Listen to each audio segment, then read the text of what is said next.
Mysticism does not come from the East, it comes from within. Before you attempt anything that is considered as a mystical process, it's very important to stabilize the five fundamental elements within us.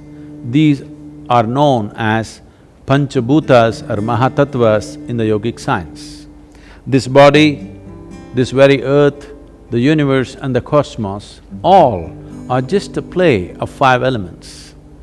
This body's composition is such that 72% of this body is water, approximately 12% is earth, 6% is air, 4% is fire, and the rest is space or akash. How these five elements behave within you will determine just about everything. Bhuta means element. Bhuta Shuddhi means to become free from the taint of elements or to cleanse the element. It means to become free from the physical nature. Right now, the physiological and the psychological processes are having a complete grip over most human beings. What we call as our physiology is something that we accumulated.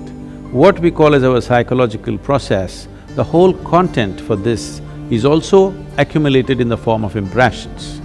Between these two, who you are or existentially what is the nature of your being is completely missed.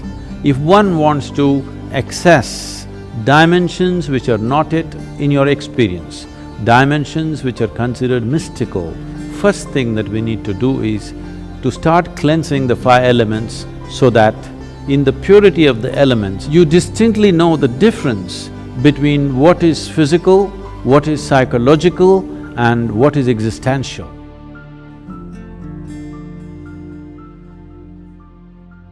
There is substantial evidence today to show that water has a great sense of memory. Everything that happens around a body of water is in some way stored in the water molecules. It is being referred to as a fluid computer. Among the five elements, water acquires the greatest significance because 72% of this body is water. If we take sufficient care about the water that we consume, not just in terms of its purity, it being bacteria-free and those kind of things, but the way the water is kept, in what kind of container you keep it, how you keep it, how you touch it, how you approach it. Because there is substantial scientific evidence today to show you that a thought, an emotion, a touch, these things can change the molecular structure of the water and greatly alter the way water behaves within your system. So, one needs to understand, you are not dealing with a commodity, you are dealing with life-making material. Water is life. It is just that right now it's outside of you. So before it enters your system, how you treat it? If you keep the water in a container which is metallic, preferably copper or an alloy of copper, and every day if you wash it with an organic substance and keep the water in a place where it is not touched by other smells and other substances, there is sufficient space around it, and when you approach it, if you can just hold this vessel with your hands with a certain sense of gratitude and reverence, because this is life-making material, and then consume it, you will see it will do wonders within your system. Healthfulness and equanimity will be a natural consequence of this.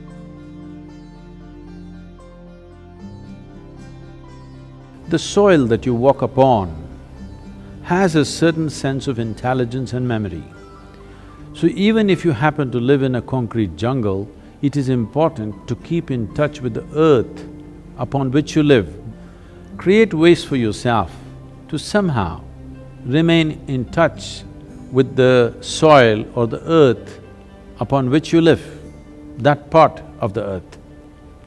With your bare hands and bare feet, see particularly the palms and the soles, if they come in touch with the earth on a daily basis, at least for a few minutes, a certain harmonizing of the physiological process will happen just being in contact with the earth. If you spend at least a few minutes in your garden, barefooted, touching plants or trees, because this is the basis of your life. All life, yours and every other creature, has come out of this earth. Stay in touch with it and harmonize your system.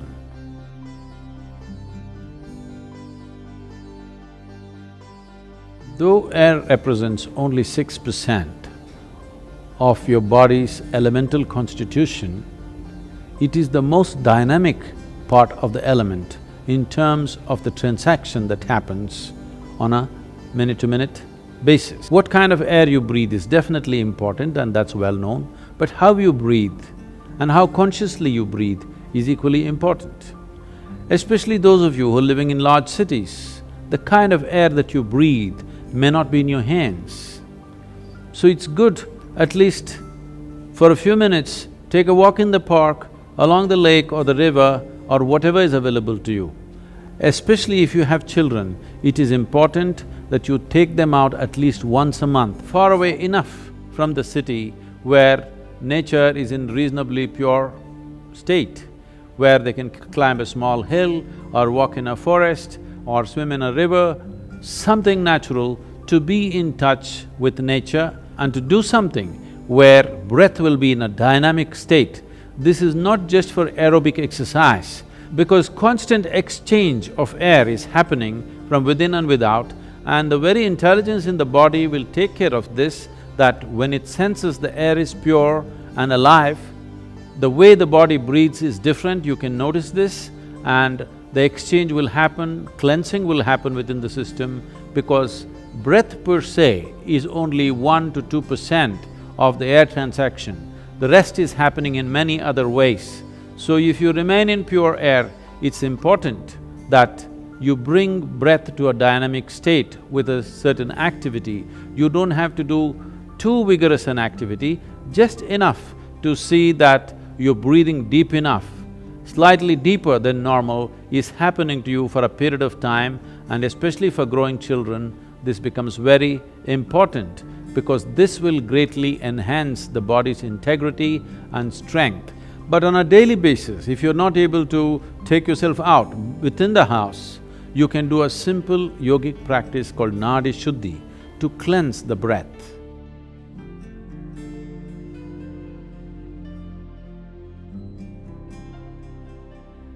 Fire accounts for 4% of your elemental makeup.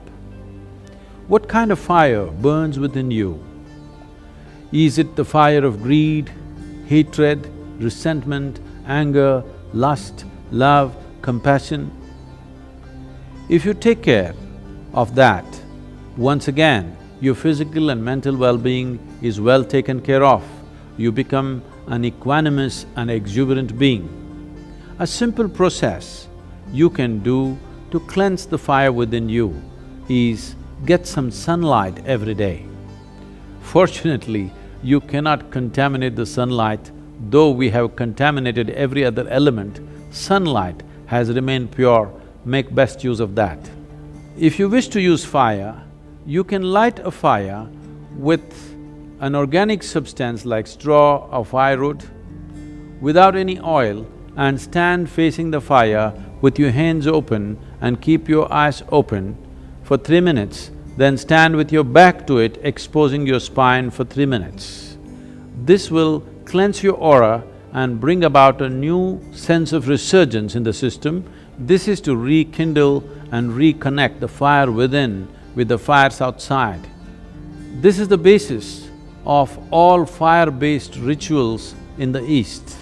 If having a fire is not very practical for you, at least a lamp with vegetable oils or ghee, you light a lamp and be around this lamp, first face the lamp and sit, and then turn around and sit, so that the fire element within you gets rekindled.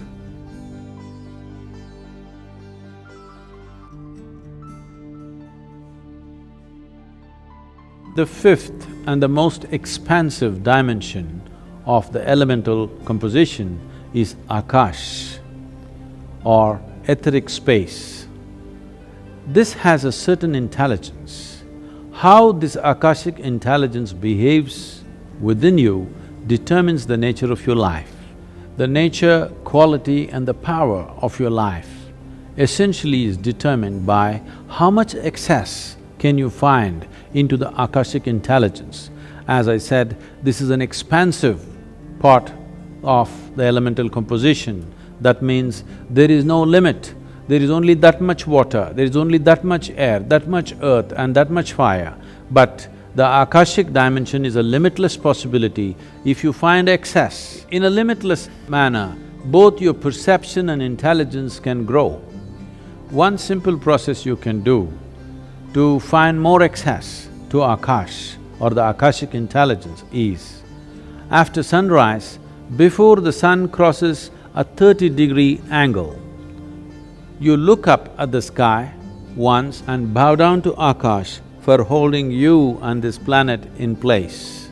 After the sun crosses 30 degrees, sometime during the day, any time, look up and bow down again. After the sunset, within the 40 minutes after sunset, look up at the sky and once again bow down. You are not bowing to any imaginary gods up there, just to the etheric space around us, which is holding everything that we are in place.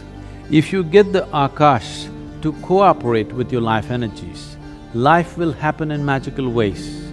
An intelligence that you have never thought possible will become yours. For a human being to have an element of grace in their lives, Shambhavi Mudra is a process that is like opening a window so that one becomes receptive to grace.